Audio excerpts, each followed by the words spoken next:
A los que son más jóvenes, les puedo contar que cuando yo empecé a trabajar hace un poquito más de 30 años en maleza, en la cátedra se trabajaba con una maleza que es hipomoea. Esa era la maleza de difícil control, no había un herbicida. Hace más de 30 años no había un herbicida que controle hipomoea, ¿no?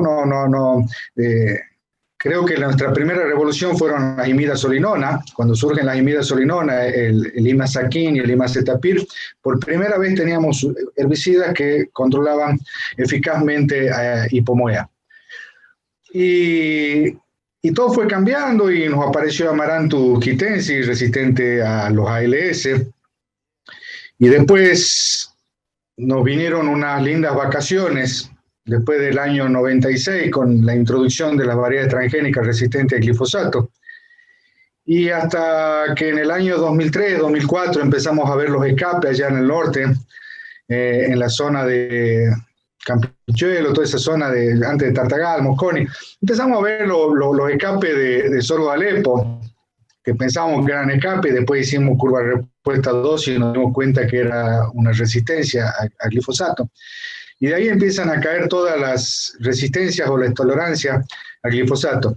Yo lo que quiero mostrar en este primer slide es los ensayos que hacemos nosotros, ensayos de desarrollo de productos, y en este caso sobre Urocloa, que Urocloa era una maleza muy típica de nuestro agroecosistema y había desaparecido porque era muy susceptible al glifosato. Y hasta en el año 2012, 2013 que empezamos a ver los escapes y la resistencia de Urocloa. Entonces hacemos este tipo de ensayo. Yo cada vez que muestre los ensayos de desarrollo para ver qué funciona sobre alguna maleza, yo trabajo en parcelas de 5 metros de ancho con 1 metro de testigo apareado, que es lo que ustedes están viendo ahí. Bien, luego de esas vacaciones que habíamos tenido y empezaron a aparecer las resistencias, empezamos a ver los campos así. No es que hoy vemos los campos así, hoy los sabemos manejar bastante bien. Casi todos los técnicos del NOA, que creo que deben ser técnicos de los más capaces que tenemos en el país, manejan bastante bien maleza, ¿no? Esto es simplemente cuando se nos había empezado a escapar la tortuga o la liebre, no sé qué es lo que se nos escapaba a nosotros. Y este es un campo en Talapozo de Echinocloa colona. Cuando queremos controlar maleza, y esto puede servir de ahora en adelante, a mí me gustó esto de decir, bueno, ¿quién? ¿Quién es la maleza, no? Que es la que nos causa el problema. Porque siempre recordemos que de ese gran trabajo que hizo todo el equipo de CREA, que comenzó con el CREA del Rodeo, con Eugenia Castro, con Pablo Estañeto, que tuvieron un sueño de hacer algo importante y vaya que lo hicieron, y después todos los colaboradores que trabajaron en ese proyecto, Karina, Cabrera, Arturo, Ezequiel, que llegaron a ver la dinámica, las malezas que estaban presentes, llegaron a identificar que había algo así como unas 30, 37 malezas por lote, en una sucesión a corto plazo de malezas que nacen en el otoño y van a vegetar durante el invierno y van a fructificar en la primavera, o malezas que van a nacer en la primavera, van a vegetar durante el verano y van a fructificar en el otoño, ¿no es cierto? Esas son las sucesiones a corto plazo. ¿Esas son quién? ¿Cuándo nacen las malezas? Y esto también surgió a partir del proyecto, de algunos datos que vamos a mostrar en esta charla. ¿Cuándo están naciendo la maleza? Que eso fue el estudio de dinámicas poblacionales. Y por último, el cómo la vamos a controlar a la maleza. Cuando empezamos a hablar de malezas difíciles, a mí me resultaba cómico decir, bueno, maleza difícil, quiere decir que hay algunas que son fáciles. Bueno, y alguien que graficó muy bien todo esto de las malezas difíciles fue el Colorado Valieri, ¿no? Que nos visitaba tantas veces de allá de su Rosario natal para venir a ver nuestro sorgo de Alepo.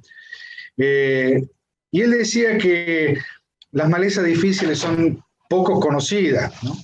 Es decir, no teníamos mucho conocimiento porque no eran malezas que estaban muy habituadas al agroecosistema. Por ahí estaban en los alambrados, pero no estaban dentro de los lotes, ¿no? Así podemos tener malezas como borreria, por ejemplo. Que esas malezas difíciles generalmente son tolerantes al glifosato, que las recetas habituales no brindan resultados satisfactorios, que están claramente adaptada al sistema de producción actual, es decir, un sistema de uso continuo de glifosato y de siembra directa, que son de diseminación creciente y que falta conocimiento de su biología. Entonces se empezó a estudiar mucho y son muchos los actores que trabajaron en esto y a través de la encuesta que se hacía a técnicos de cada zona, por ejemplo la REM de APRESID, llegó a determinar en el año 2017, y no es que estoy tan desactualizado, ya le voy a mostrar datos más actuales, sino para que veamos, comparemos simplemente en 2 años cómo va creciendo la problemática de maleza. Me voy a referir solamente al NOA. Y lo que decía, lo que contestaban ustedes en estas encuestas de la REM de APRESID es que las principales malezas que encontrábamos acá eran las cloridias, ¿eh? Es decir, que había 304.000 hectáreas, seguida por sorgo de Alepo y luego el Leucine indica. En Tucumán la principal también eran cloridias, nada más que seguida por Equinoclora colona. Y en Santiago del Estero, la principal eran las clorides, seguida en este caso el sorgo de Alepo. Las cloridias, el grupo de las cloridias, donde tenemos los cloris y los tricloris, casi todos perennes, salvo cloris virgata, que es la única especie. Marcelo. Sí, me voy a exactamente, te iba a decir eso porque estaba ahí. Meta nomás. La Cloris virgata, que es la única anual, después todas las demás son perennes. Y esto pasaba, esta era la foto que se tomaba en el año 2017 y vamos a ver la foto que se toma en el año 2019. Es decir, un año después de esto,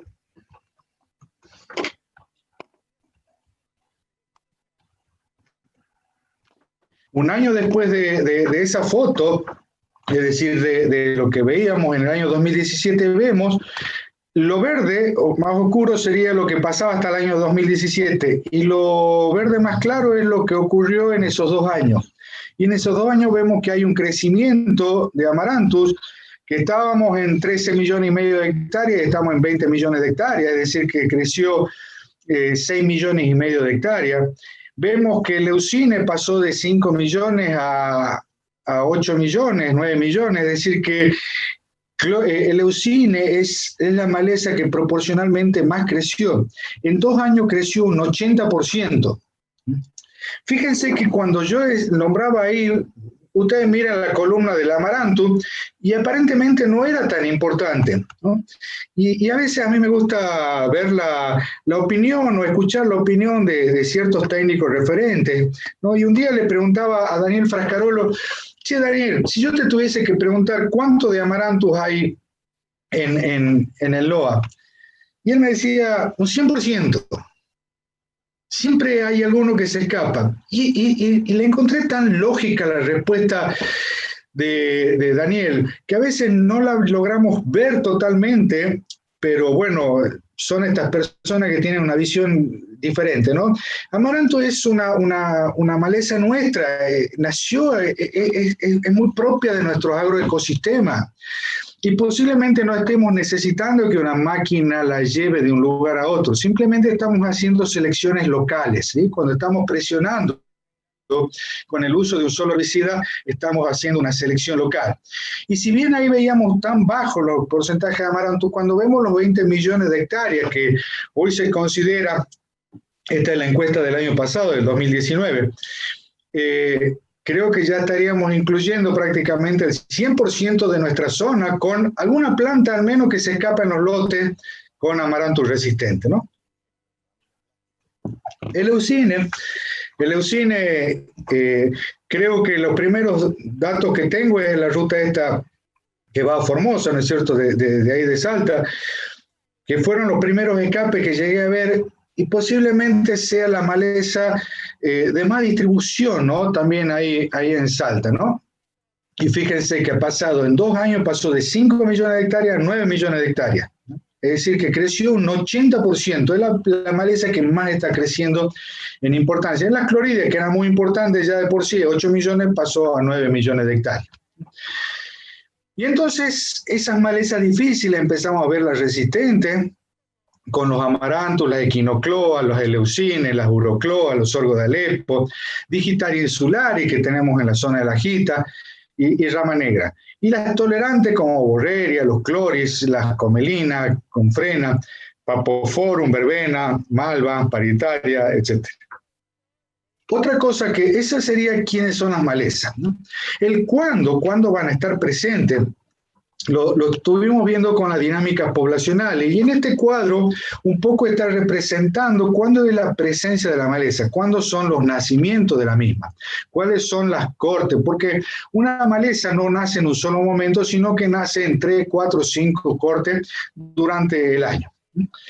Y entonces nos vamos a referir, por ejemplo, cómo debería ser el manejo de esta maleza que es una eleucine, ¿no? El saber cuál es la maleza que se nos está escapando nos permite tomar decisiones. Y en esas decisiones, diagnosticar es lo importante. Diagnosticar es lo importante porque vamos a identificar cuál es la maleza driver de nuestro sistema. ¿Por qué hablo de una maleza driver? Hablo de una maleza que va a manejar el sistema, que va a hacer que el sistema tenga un manejo diferente. Para todo lo demás existe glifosato.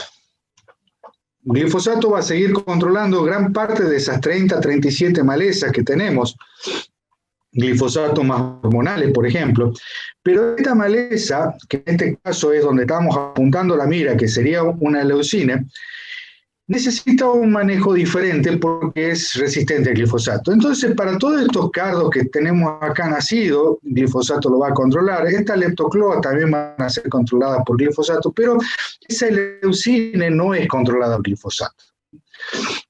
Si la vemos en la dinámica poblacional, veríamos que eleucine la encontramos acá. Una maleza que empieza a nacer en primavera, va a estar naciendo durante la primavera en 3, 4, 5 cortes, ¿sí? Ese es el espacio que va a estar naciendo normalmente hasta el mes de enero. ¿Por qué digo 3, 4, 5 cortes? Acá fíjense que tenemos la dinámica de emergencia con precipitación inferior a 700 milímetros y tiene 5 cortes en una ventana de 100 días, es decir que va a estar naciendo durante 100 días desde principios de fines de octubre, principios de noviembre hasta prácticamente fines de febrero. Ahora, si hubiésemos tenido precipitaciones superiores a 800, ya la ventana se achica, ya en lugar de ser 100 días son 75 días y no son 5 cortes, sino que son 3 cortes. Fíjense que a veces uno hablaba con los técnicos y decía, es que el año seco ha sido muy difícil de controlar maleza, ¿no? Y estamos en un año de eso, los años secos, ¿no? Esto es lo que estamos suponiendo que va a ser un año niña, ¿no? Es decir, que va a ser un año con precipitaciones inferiores a las normales. ¿Qué podemos esperar? Normalmente uno decía, hay más abundancia de maleza, porque es más difícil controlarla. Y sí, cuando tenemos menos humedad del suelo, menos humedad relativa en el aire, las pulverizaciones son menos eficaces. Ahí vamos a tener que empezar a ver cuáles son los coadyuvantes que vamos a necesitar para que la aplicación sea apropiada. Pero no es solamente eso, sino que fíjense que con menos agua tenemos más cortes distribuidas en el tiempo. La maleza tiene una situación especial, nadie la cuida y lleva millones de años de evolución más que nosotros. Y esto indica que en años secos van a nacer menos cantidades, pero con más dividida. De manera que si viene un periodo seco que vaya a matarla, no elimine gran parte de su población, que es el banco de semillas del suelo. Entonces, con mayores precipitaciones, lo que vamos a tener es menos número de cortes y más acotadas en el tiempo, ¿no? Bien, eso sería la primera situación, es decir, cuándo nacen las malezas. Ahora sería el cómo. Ya sabemos quién sería una eleucine, cuándo en los momentos fines de octubre, comienzo de noviembre, hasta el mes de febrero, y decimos cómo, y ahí tienen todos los productos que se puede utilizar. Ya no necesitamos prácticamente nada más. Vamos a ver. Yo tengo el barbecho, ese tiempo que transcurre entre un cultivo y otro, y qué estaríamos haciendo. Entonces, cuando voy a barbechar esos primeros nacimientos, que serían eleucines en esta situación, fíjense que son eleucines que tienen, en este caso, 3 macollos, en este caso tiene 2 macollos. Es decir, una eleucine muy pequeña, todavía puede ser desecada con un desecante, como podría ser paraquat, ¿sí? Y entonces hago una aplicación de paraquat y la van a ver que ese es el grado de control. Esas son las eleucines, además de otras poblaciones, ¿sí? Y fíjense que es la misma foto. Si ustedes ven la cortina de atrás, es la misma foto, nada más que ahora ya está desecado. Hicimos paraquat, se desecó todo lo chiquito y fíjense que lo grande se está recuperando, es decir, que esos cloris grandes no van a tener eficacia en el control. Ahora bien, ¿qué pasa cuando se escapa el eleucine? Porque puede llegar a que en lugar de tener esos tamaños tan chiquititos como estaba ahí con 1 o 2 macollos, o 3 macollos a lo sumo, estar en esa situación. En esa situación, y esto es una foto sacada en la jita, que es un tamaño inapropiado de control. El paraquat ya no haría nada ahí. Y el graminicida, los graminicidas tampoco son eficientes en esa condición, ¿sí? En esa condición lo que se hizo, porque el lote iba a maíz, es una aplicación de topramezone, ¿no? Y eso lo va a terminar controlando, ¿sí? Pero sería necesario aplicar ese producto para controlarlo cuando es una herramienta que debo utilizarla en la posemergencia del cultivo.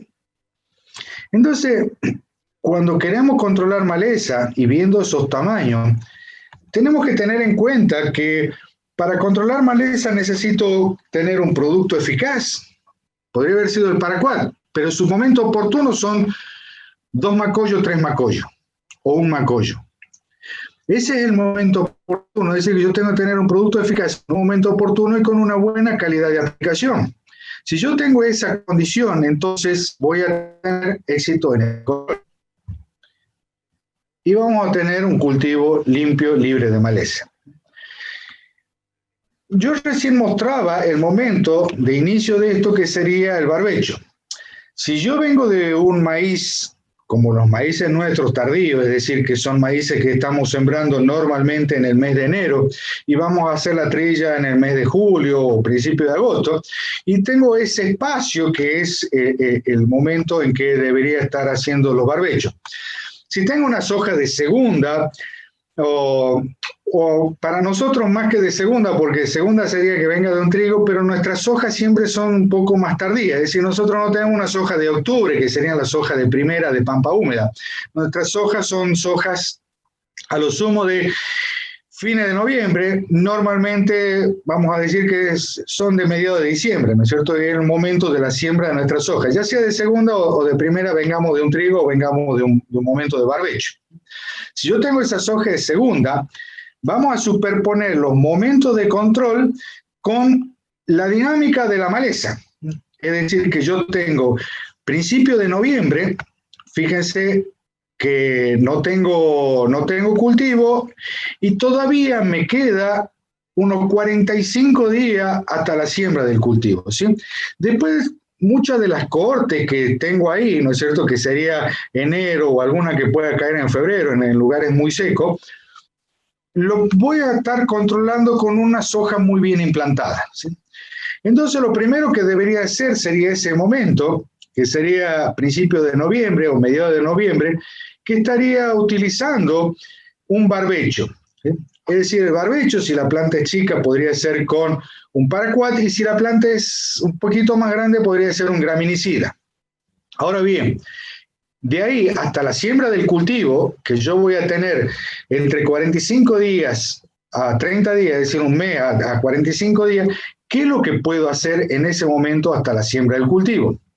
Bueno, entonces empezamos a probar producto y vemos que el S-metalocloro durante 35 días lo controla, una trifluoralina durante 35 días la controla, un diclosulan durante 35 días lo controla, un clomazone también lo controla, un ligay también lo controla.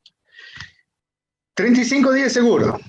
Ahora, si yo le pidiese 50 días, ese es el testigo, una acetanilida no va a aguantar 50 días, una trifluoralina ya empieza a flaquear un poquito, un diclosulan sigue controlando bastante bien, un clomazole sigue controlando bastante bien, un ligay sigue controlando excelente. Entonces, ¿qué podría hacer en un primer momento o en este segundo momento? Es decir, que en ese primer momento, yo podría estar haciendo algún producto que me lo controle durante 30 días para luego poner otro herbicida en la preemergencia. Y esto es lo que vamos a hacer, un solapamiento de residuales, que es lo que vamos a llamar overlapping. Si fuese maíz, en el caso del maíz, por ejemplo, acá tenemos un escape, es decir, que es un tamaño inadecuado, y entonces lo que se terminó haciendo en este lote es una aplicación de 100 de Convey, ¿no? De topramezona, ¿sí? Fíjense, ahora está sembrado el maíz y sí, la leucina se está muriendo. Pero ese es el mismo campo, nada más que trabajado en forma anterior. Es decir, que antes de que nazca, se hizo una aplicación de un residual. Nosotros sabemos el cuándo, que van a ser esos momentos en noviembre, cuando se produzca una acumulación de lluvia de unos 60 milímetros, 70 milímetros, que va a hacer que se despierte de su dormición. Entonces nosotros en ese momento podemos estar posicionando un herbicida de manera que no nazca. Si vamos a hacer un solapamiento de residuales, podemos pensar que el residual más largo puede estar adelante y luego el corto, o podemos pensar que el corto iría anticipado y luego el largo. Vamos a tratar de pensar juntos. Vamos a suponer que yo tengo una maleza que va a seguir naciendo durante el mes de enero, pero yo voy a tener el cultivo que tiene que cerrar. Si yo tengo que los nacimientos van a comenzar en el mes de noviembre, hacia una soja que voy a sembrar en diciembre, yo lo que necesito son 30 días.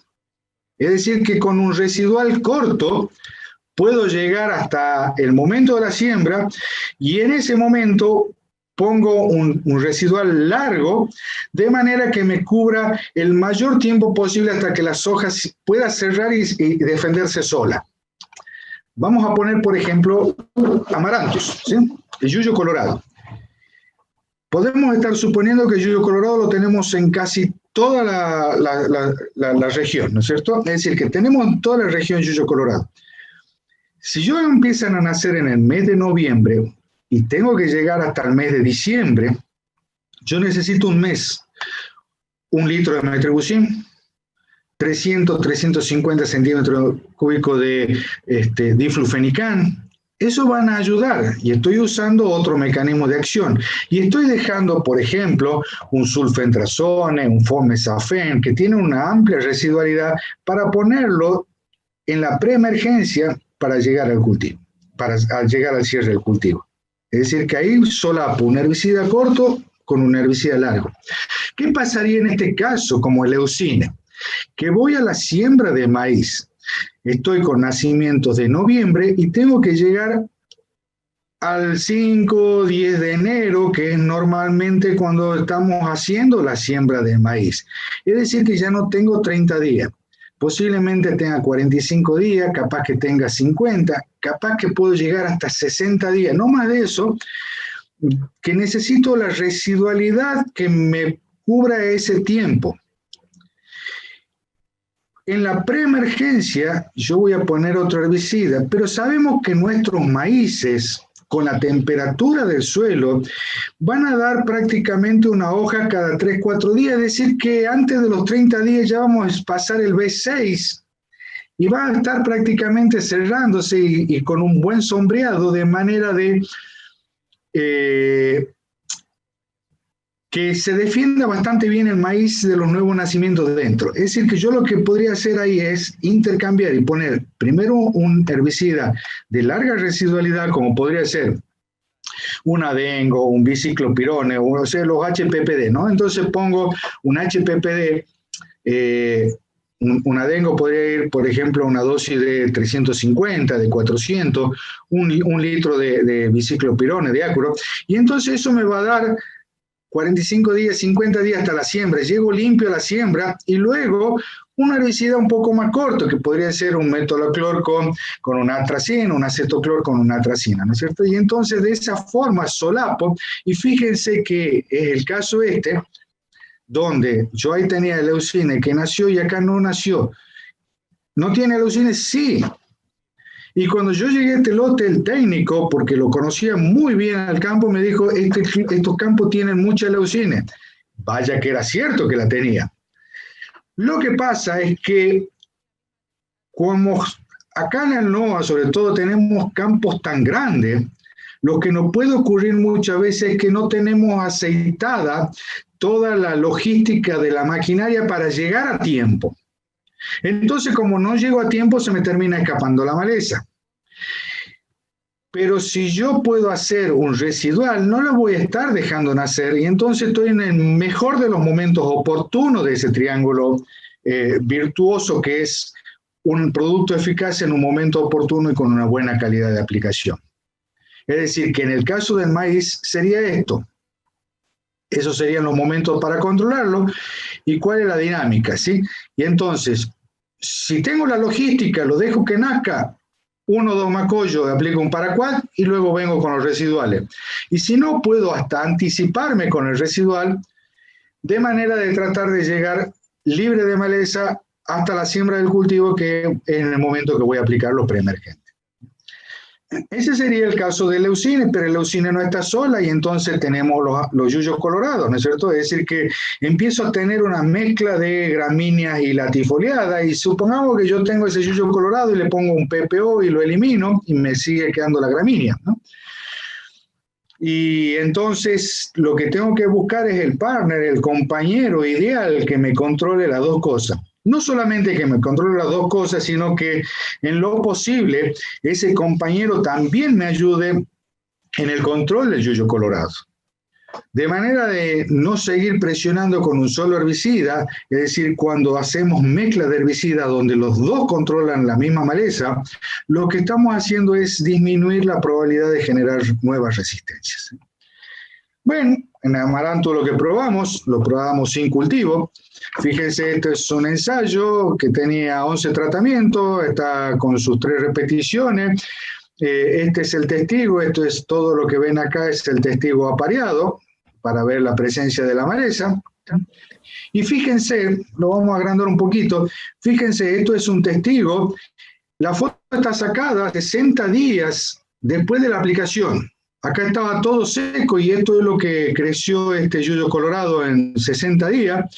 Y fíjense, este testigo apareado, y acá tenemos un tratamiento que tiene 60 días y sigue controlando. Es decir que, imagínense que en lugar de pedirle 60 días que lo controle solo, además tengo el cultivo. Esto es, por ejemplo, puede ser una mezcla de sulfentrazone con un metolaclor o con un acetoclor, ¿no? Y vemos el éxito del control, ¿sí? Entonces, en ese solapamiento lo que queremos sería, primero el desecamiento. ¿Con qué vamos a desecar? Los yuyos colorados no son tan susceptibles al 2,4-D. Muchas veces uno aplica 2,4-D y por más que la planta sea chica, no termina de matarla totalmente, por lo cual necesitamos desecante.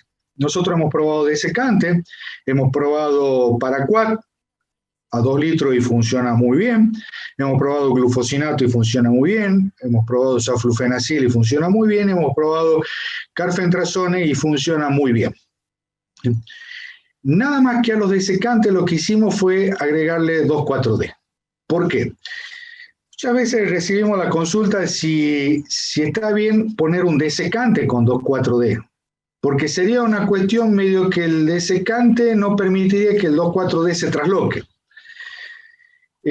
Cualquier desecante, de lo que estamos hablando, en el caso de saflufenacil o de carfentrazone, estamos hablando de inhibidores de una enzima PPO, que lo que va a hacer es inhibir esa enzima, que es una enzima que actúa en la formación de la clorofila y va a producir radicales libres que le va a dar al agua y entonces se va a producir agua oxigenada que va a producir la muerte de la membrana celular. Pero para que eso ocurra, el producto tiene que entrar a la célula y tiene que producirse la inhibición de la enzima y se tienen que producir los radicales libres para que se lo dé al agua y se forme el agua oxigenada. No es algo instantáneo. El Paraquat lo mismo, es que del fotosistema 2 se van a producir los electrones de la fotólisis del agua y van a pasar por la plastoquinona al fotosistema 1. Es decir, todo un proceso que no es inmediato. Mientras todo eso sucede, el 2,4-D ingresó a la planta, ingresó al floema y se está traslocando a los puntos de crecimiento. Entonces lo que vamos a lograr es secar con el desecante, ya sea un paraquat, un glufosinato, un carfentrazone, un saflufenacil, vamos a secar toda la hoja. Y el 2,4-D lo único que le pedimos es que vaya a la yema que inhiba el crecimiento, de manera que la planta no vaya a querer rebrotar. Hacemos ese desecamiento y tenemos un mes hasta la siembra. Entonces ahí podemos poner, así como pensábamos en qué graminicida vamos a poner ahí para llegar libre de leucina, en este caso estamos pensando qué latifolicida vamos a poner para llegar limpios hasta la siembra. Y entonces podría ser un diflufenicam, podría ser un metribuzin, ¿sí?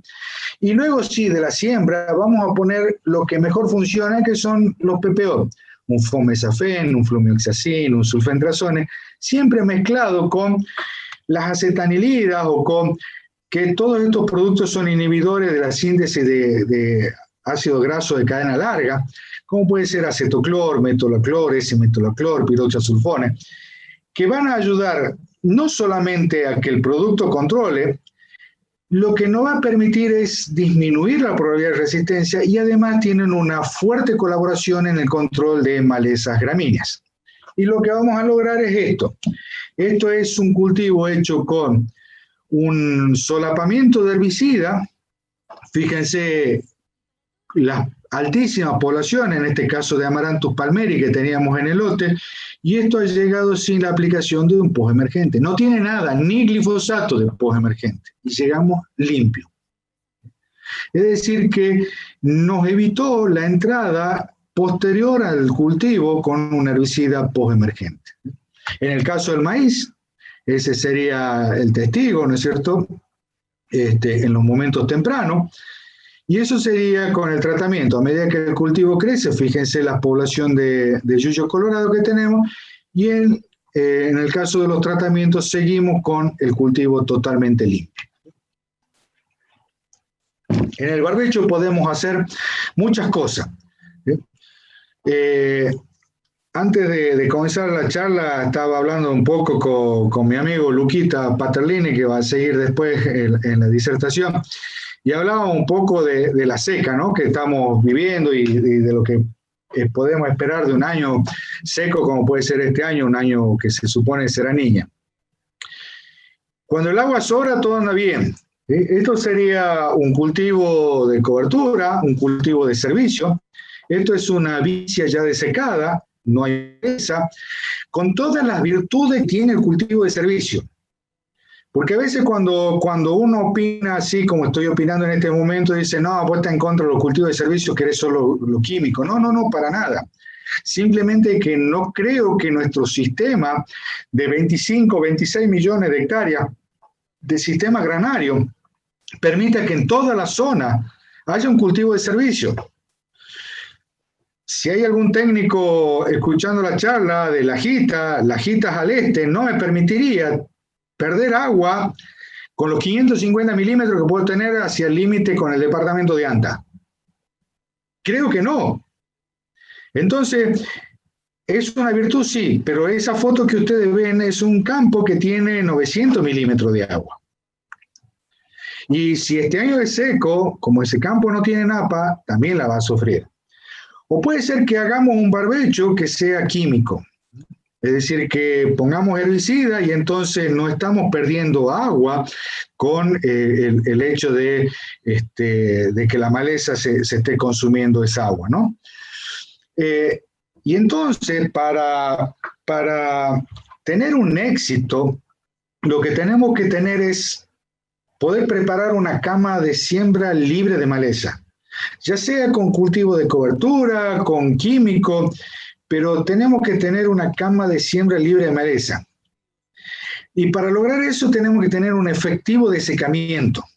No podemos fallar con el uso del herbicida que vamos a utilizar.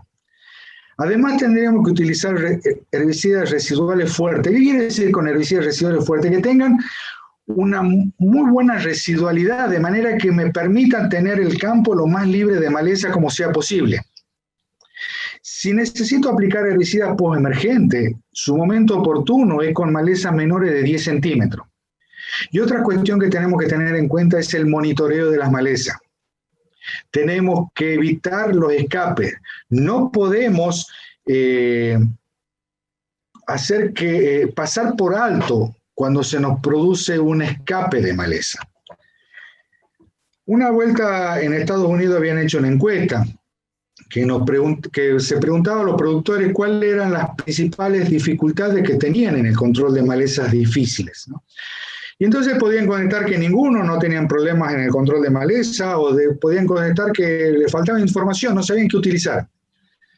Podría ser que la respuesta sea que la tecnología disponible, es decir, que usaban los mejores productos o estrategias y no funcionaban. O podría ser que no tenían tiempo para invertir en programas de malezas complicadas, o podían ser que no tenían dinero para controlar para estos manejos de malezas complicadas.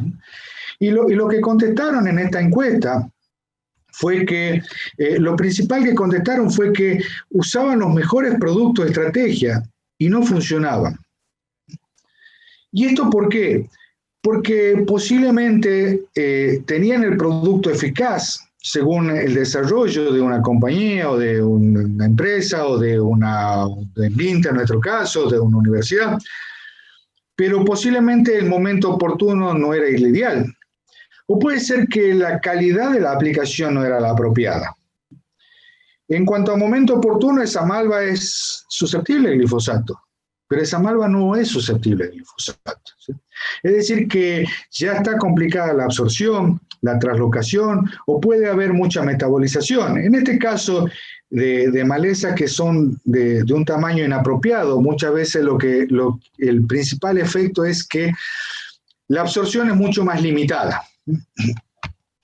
Fíjense este estudio que habían hecho con malezas tolerantes y susceptibles. En ese caso habían trabajado con un amaranthus híbrido que era susceptible al glifosato, que sería la curva de línea llena, mientras que una petunia, que sabemos que es una maleza tolerante al glifosato, tiene esta curva de línea punteada. Fíjense que para lograr el mismo control, es decir, la disminución del 50% del crecimiento de la maleza, voy a necesitar esta dosis de glifosato, mientras que necesito mucha más dosis para lograr el mismo efecto en la petunia. Es decir, que esta curva respuesta-dosis lo que me dice es que la maleza, la petunia, es tolerante al glifosato. Ahora, ¿por qué puede ser tolerante? Y seguían con este estudio, y lo que nos muestra es la absorción en función del tiempo. Y fíjense que el amaranto, que es la línea llena, absorbió el 80% del glifosato a las prácticamente 20 horas, mientras que la petunia absorbió ese 80% en casi 80 horas. Cuando pasa ese tiempo, normalmente el producto seguramente se va a terminar desecando, va a terminar cristalizándose y entonces no se va a absorber. La maleza es tolerante en este caso porque no lo absorbe el producto, ¿sí? Esta maleza es fácil de controlar, no solamente que absorbe mucho producto, sino que además tiene muy pocos puntos de crecimiento donde se debe distribuir el herbicida para matarla. Ahí en ese caso tendríamos 4 puntos de crecimiento. Esta otra malva es una malva que está mucho más vieja, la piel está mucho más dura, aumentó el espesor de la cutícula, la tortuosidad del camino y la viscosidad de la cutícula, lo que hace que entre mucho menos producto, haya mucho menos absorción. Y por otro lado tiene muchos puntos de crecimiento, es decir que el poco herbicida que entró tiene que distribuirse en esos 30, 32 puntos de crecimiento que tenemos en ese momento, y lo que vamos a lograr es que se seque alguna parte y la planta termine rebrotando, ¿sí? Este trabajo hizo Víctor Juan comparando tamaño de maleza. Él trabajaba con lecherón y no era que había una gran variación del tamaño. Fíjense que él está trabajando con 2 a 4 hojas, que sería esta línea, o con plantas de 4 o 6 hojas. Es decir, que hay 2 hojas de diferencia. Lo que podemos decir que es simplemente una semana, 10 días que te demoraste en aplicación, y lo que vamos a ver es esto. Con la planta chica de 2 a 4 hojas, necesitaríamos esa dosis de glifosato para matarla. Pero vamos a necesitar un 20-30% más para matar esta otra, simplemente porque creció 2 hojas más. Es simplemente porque nos demoramos una semana. Ese es momento oportuno. Siguiendo con el trabajo de Víctor Juan, vemos que acá lo que hace es la eficacia del control en función de la concentración del humectante. Trabajó con 0 de coadyuvante, con 100 centímetros cúbicos, con 200 centímetros cúbicos. Y lo que ve es que a medida que voy aumentando el coadyuvante, voy mejorando el control de la maleza. Por eso las líneas tienen una pendiente creciente. Es decir, que voy mejorando el grado de control.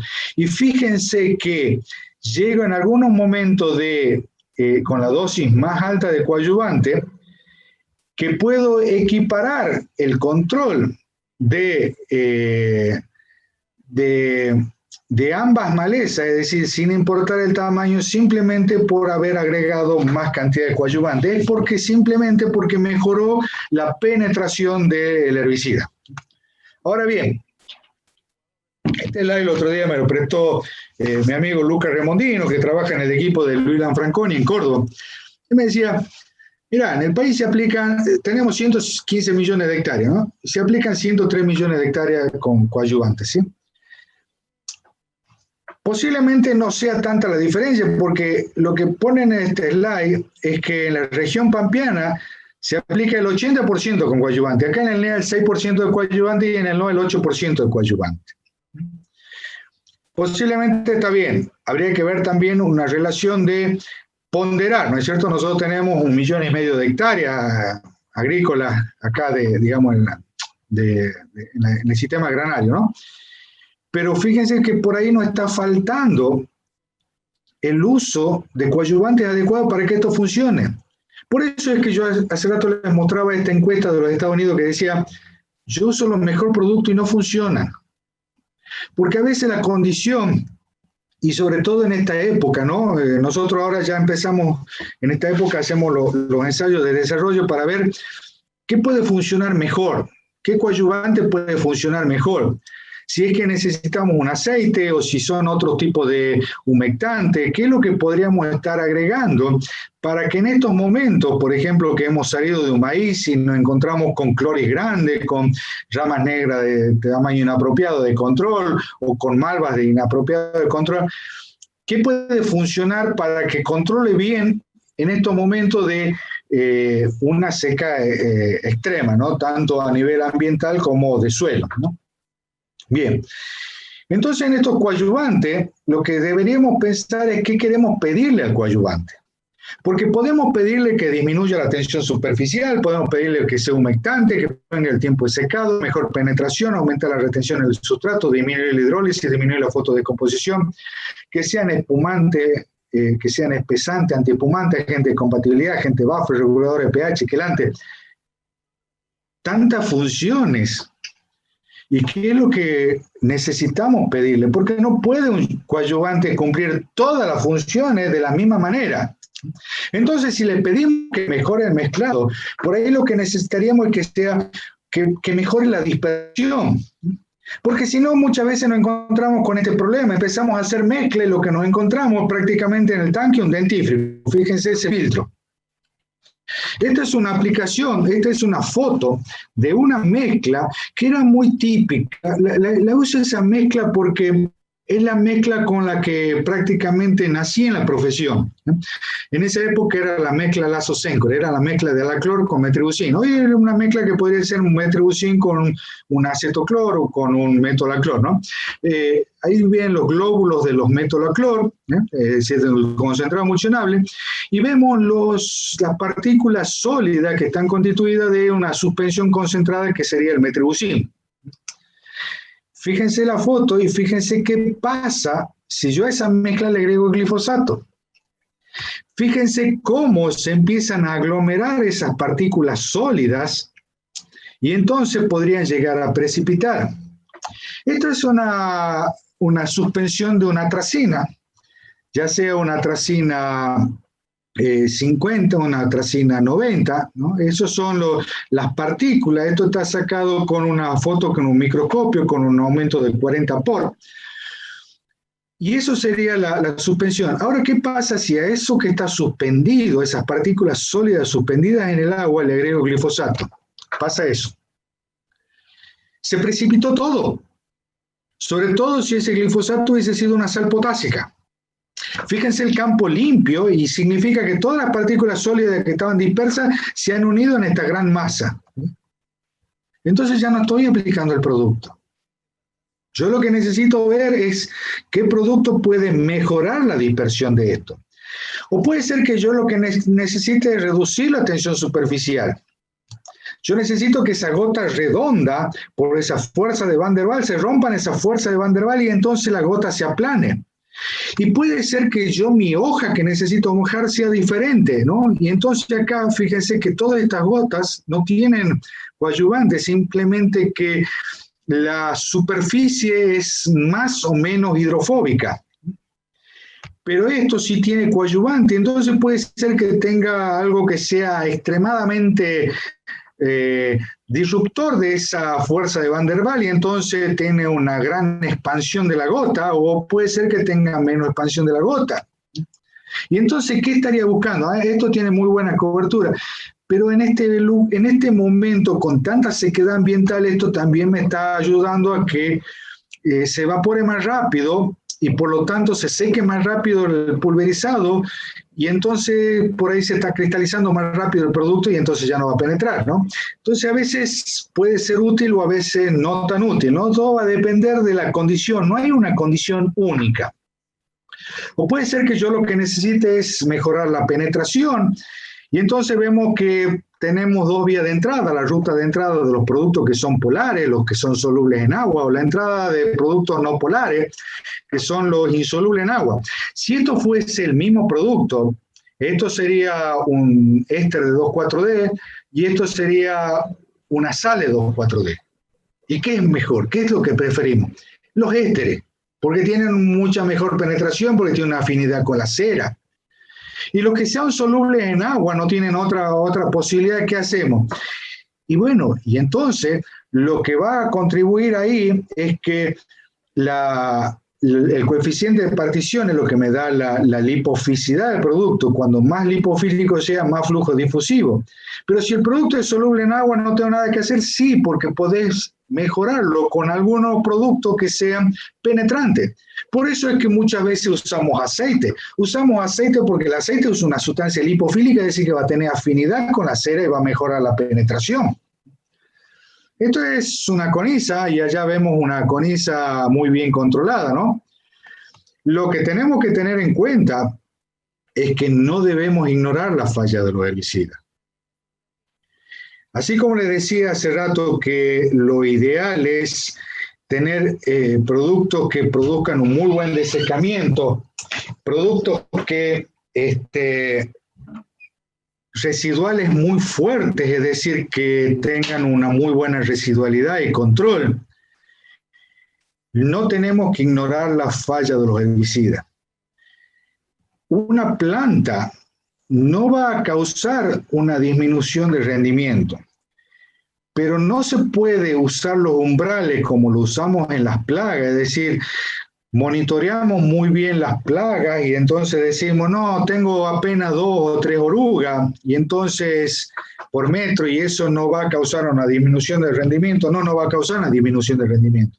Y una planta no va a causar una disminución del rendimiento. Una planta en 20 metros cuadrados, en 100 metros cuadrados, no va a causar una disminución del rendimiento. Pero no pueden tomarla igual. Una mariposa va a poner 200 huevos, 200 solamente.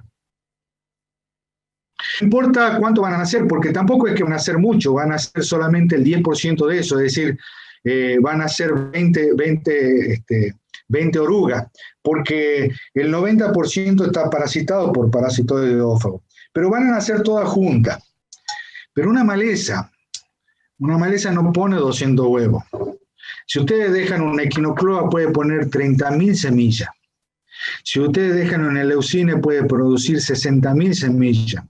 Si ustedes dejan un amaranto, puede producir 200.000 semillas. Si ustedes dejan un palmeri, puede producir 400.000 semillas. El año pasado tuvimos el congreso de ASACIM, que es la Asociación Argentina de la Ciencia de las Malezas, y se trajo un profesor de Arkansas para que nos hable de Amaranthus palmeri. Y él en esto de la producción de semillas nos comentaba que ellos vieron un Amaranthus que producía 1.600.000 semillas. Ya no me voy a tanto, pero así sean 200.000 semillas. No son 200. Y por otro lado, no van a nacer todas juntas, van a nacer dentro de un año, en 4, 5, 6 cortes. Y van a nacer dentro de 2, 3, 5, 10 años. Es decir, que vamos a tener un problema en el lote. Por eso es muy importante que no podemos ignorar la falla de los herbicidas. Y por otro lado, esta frase que me la dijeron en una visita que realicé alguna vez a los Estados Unidos, y me dijeron, el optimismo no tiene lugar en el manejo de maleza. Tenemos que pensar de esa forma, que por más que estemos un poco mejor que hace unos años atrás, en el manejo de maleza el optimismo no tiene lugar. La cuestión es leer lo que dice ese cartel. Y leer ese cartel por ahí te puede resultar difícil, está en la bicicleta y por eso lo puse tal cual está ahí abajo, ¿no? Que es lo que decía el cartel. Y sigue siendo difícil de interpretar. Y a veces lo que tenemos que ver en los sistemas es eso, ¿no? Verlo desde otra óptica. Porque si vemos desde otra óptica, lo que nos está diciendo ese cartel es, piensa diferente. Y creo que en eso tenemos que ser proactivos, en pensar diferente, en que no existe sencillología. El manejo de maleza no es sencillo, son manejos en ambientes. Y por lo tanto, creo que la máxima virtud que trajo el problema de malezas, después de esas lindas vacaciones que nos dio el mejor de los herbicidas, que es el glifosato, es revalorizar la función del técnico. Porque debe ser el ingeniero agrónomo, que es un gestor de ambientes naturales, el que va a tomar las decisiones pensando diferente cuál es la mejor opción para el manejo de esos lotes. Muchísimas gracias a la gente de Insuaro y de Agrositio por permitirme compartir estos momentos y estos mates. La pandemia nos tiene un poco encerrados, pero ya va a llegar los momentos en que nuevamente podamos encontrarnos y entonces compartir los mates nuevamente juntos. Muchas gracias a los que están presentes ahí.